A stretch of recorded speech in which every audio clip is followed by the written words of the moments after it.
have you come across any other research on this? And then he links to a Daily Mail article from 2012, Is Ruling in the Genes? All presidents bar one are directly descended from a medieval English king.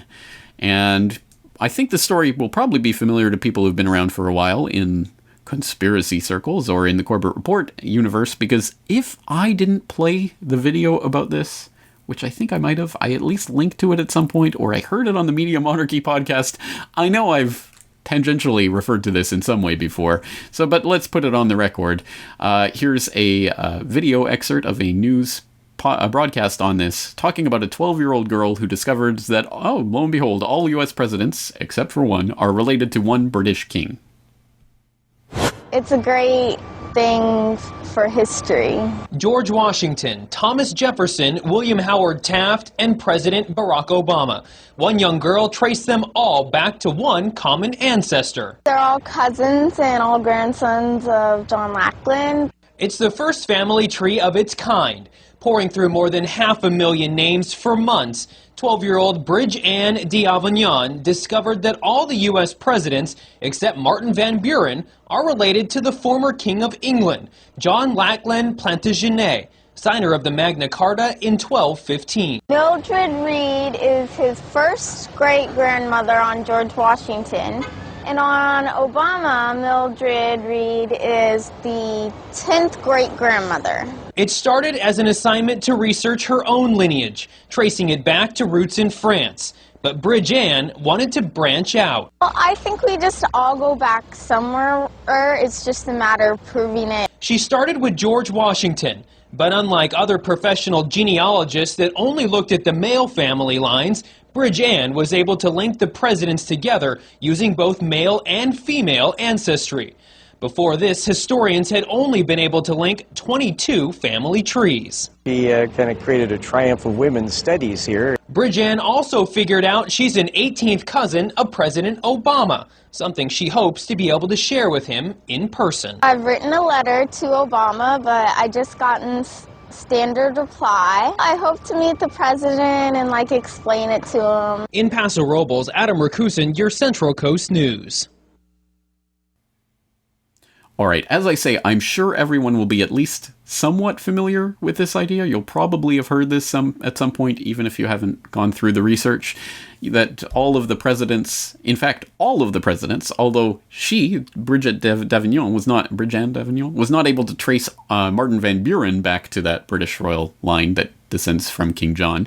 There was another researcher a few years ago that managed to tie him into Eleanor of Aquitaine, aka King John's mother. So there you go. Martin Van Buren was also part of the family. Yes, every single U.S. president, including Barack Obama, can trace their lineage back to the King John or his mother. So in a way, Eleanor of Aquitaine is the progenitor of all U.S. presidents.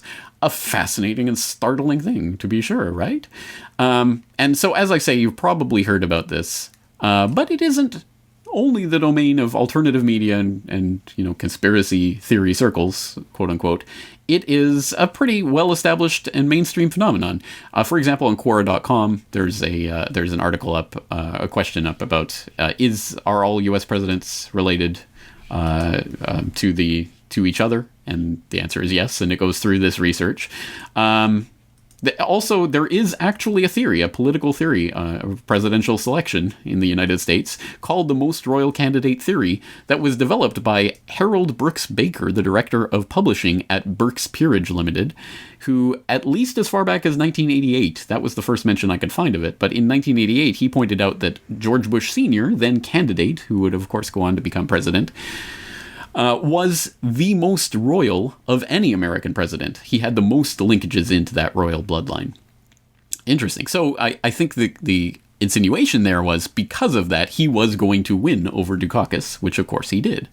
And so that became a theory that the most royal candidate will win any U.S. presidential election. An interesting theory. And this was covered, I think, in the LA Times in 1988's case. I mean, it's a mainstream documented phenomenon. So really the question is, what does this mean? I mean, first of all, King John, who was that? King John Plantagenet, probably better known as the signer of the Magna Carta, and probably better known as the villain in the Robin Hood stories, that King John. So what does this mean? Is there an Illuminati bloodline that's controlling the US presidency or something along those lines? Let's break this down. And when you break it down, startling revelations like the fact that Obama and McCain are cousins, 22nd cousins, means almost nothing. Let's talk about this. First of all, for people who don't know, your cousin and you share a set of grandparents. Your second cousin and you share a set of great-grandparents. Your third cousin and you share a set of great-great-grandparents. So the idea here is you keep going further back in time to find a connection.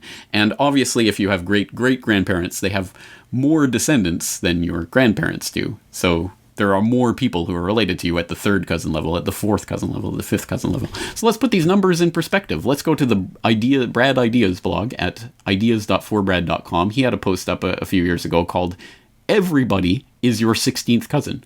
And in that he writes, to answer the question of how likely it is that somebody is your 16th cousin, we can just look at how many ancestors you have back there. 16th cousins share with you a couple, i.e. a great-great-great-great-grandparent pair, 17 generations ago. You can share just one ancestor, which makes you a half-cousin.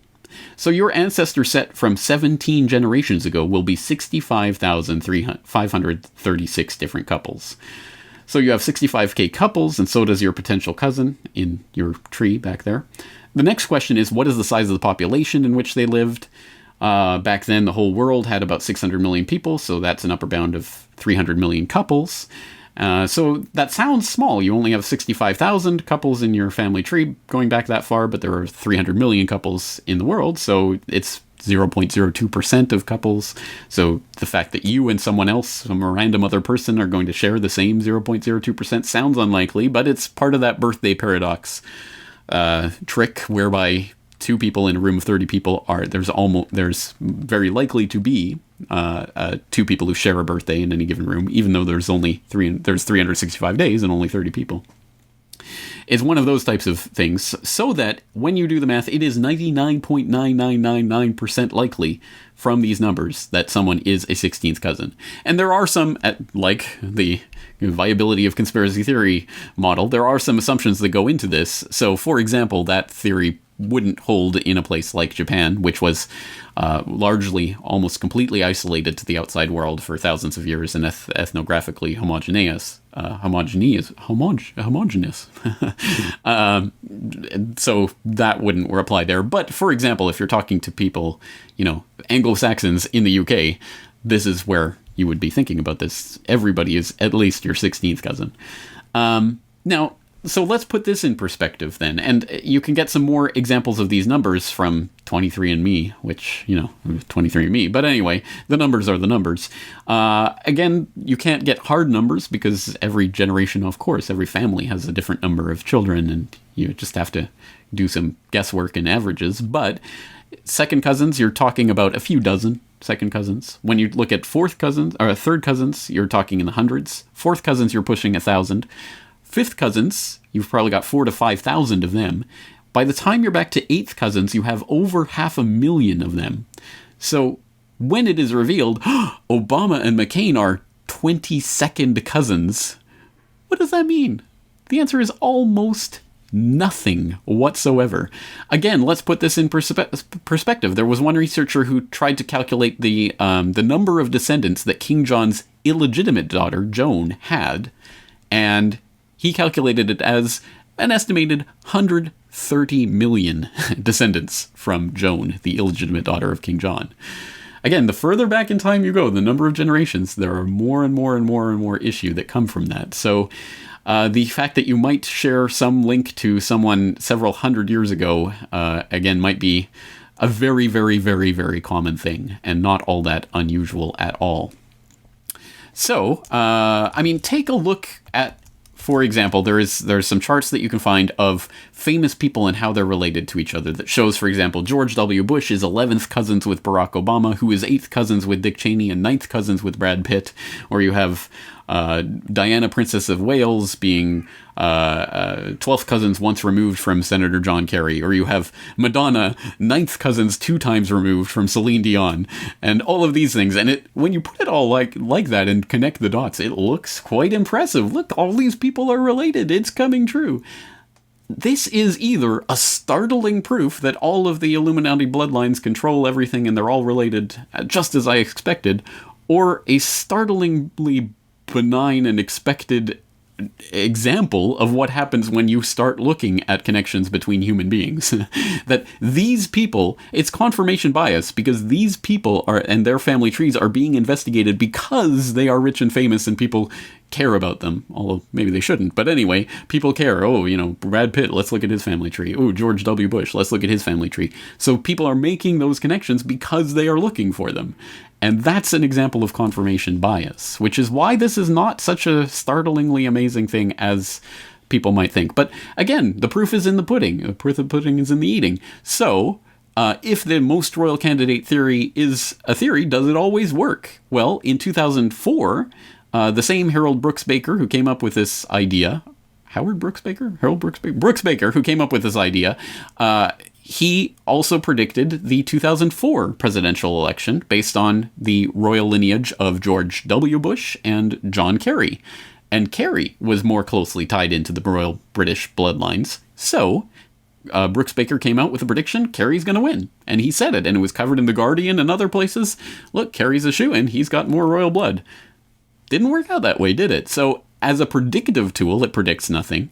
And again, when you actually look into the mathematics of it, it's meaningless for all intents and purposes. The fact that Obama and McCain were 22nd cousins is almost as mathematically a meaningless statement as you can possibly imagine.